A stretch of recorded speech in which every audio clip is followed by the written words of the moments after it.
प्रयास और सफलता सिक्के के दो पहलू हैं। जिस प्रकार से एक सिक्के में एक ओर हेड और दूसरे ओर टेल होता है, उसी प्रकार से प्रयास और सफलता दोनों एक ही सिक्के यानी कि लक्ष्य, सिक्के का नाम क्या है? लक्ष्य। लक्ष्य पर जो है टिका हुआ होता है और हमारी ओर से जितना ज़्यादा प्रयास किया जाएगा उतना ज़्यादा जो है सफलता के नज़दीक हम जो है पहुंचना शुरू करेंगे। यानी कहने का मतलब है कि लक्ष्य नामक सिक्का जब आप उछालेंगे तो आपको या तो हेड प्राप्त होगा या टेल अर्थात प्रयास प्राप्त होगा या सफलता। कहने का अर्थ है कि अगर बार बार आपको सफलता जो है नहीं मिल पा रही है, केवल सामने आपका प्रयास ही आ रहा है, तो याद रखिएगा कि एक ही सिक्के के अंदर दोनों पड़ा हुआ है। आज नहीं तो कल ये सफलता नामक जो है पक्ष हमारे फेवर में आएगा। केवल जारी रखिए सिक्के को उछालना। निश्चित है कि अगर 10 बार उछलेगा, 10 बार में यदि प्रयास आ रहा है तो एक बार जरूर सफलता आएगी।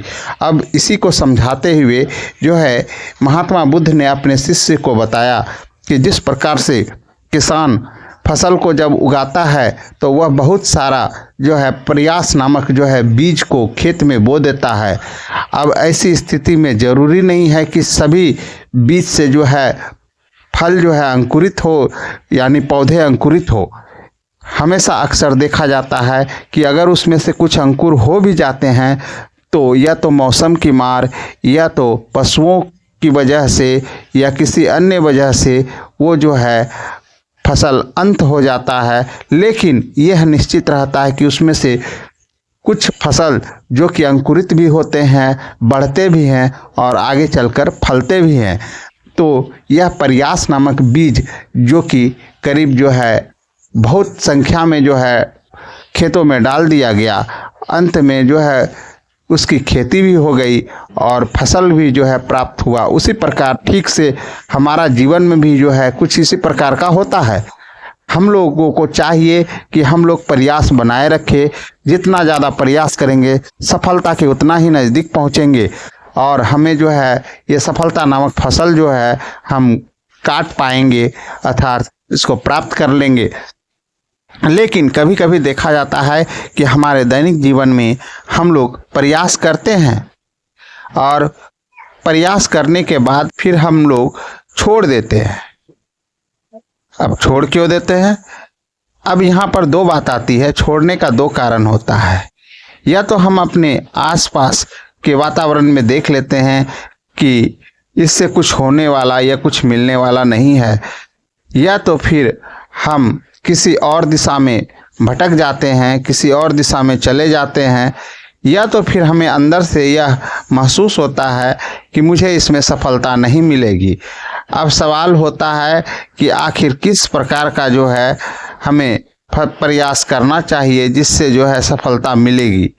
तो आपको ये चीज़ ध्यान में रखना होगा कि आपकी रुचि जिसमें है प्रयास आप उसी में कीजिए।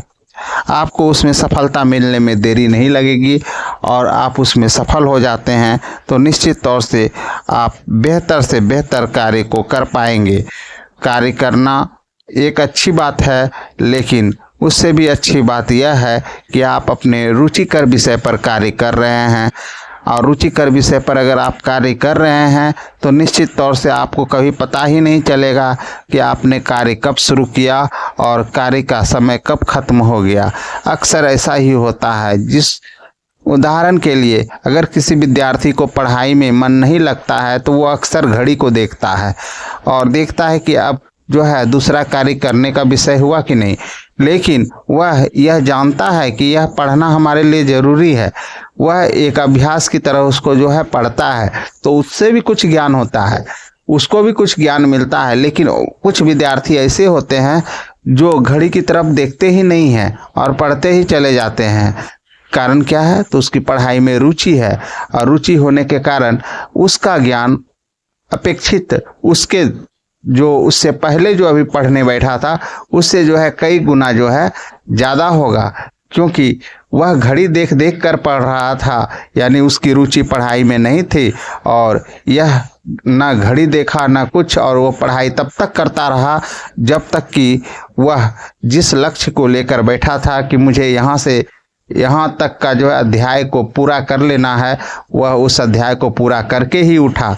तो इस प्रकार से उसकी पढ़ाई संकल्पित थी, अर्थात वह संकल्प हर चीज में लेगा, जीवन में भी आगे चल करके वह उस तरह से संकल्पित होगा और अपने लक्ष्य को प्राप्त कर लेगा। और किंतु वैसे व्यक्ति जो कि संकल्पित होकर किसी कार्य को नहीं करते हैं तो निश्चित तौर से उनको असफलता ही हाथ लगती है। अर्थात आपको कोई भी लक्ष्य निर्धारित करने से पहले आपको रुचि देखना होगा और तब उसमें आप जो है संकल्पित हो जाइए, संकल्पित होकर कार्य करना आरंभ कर दीजिए। निश्चित तौर से आपको भारी सफलता मिलेगी। और ऐसी स्थिति में अगर आप एक ध्यान केंद्रण कर पाए, केवल ध्यान केंद्रण, और ध्यान किस पर, अपने लक्ष्य पर, तो और तेजी से आप सफलता प्राप्त कर सकते हैं। महात्मा बुद्ध ने बताया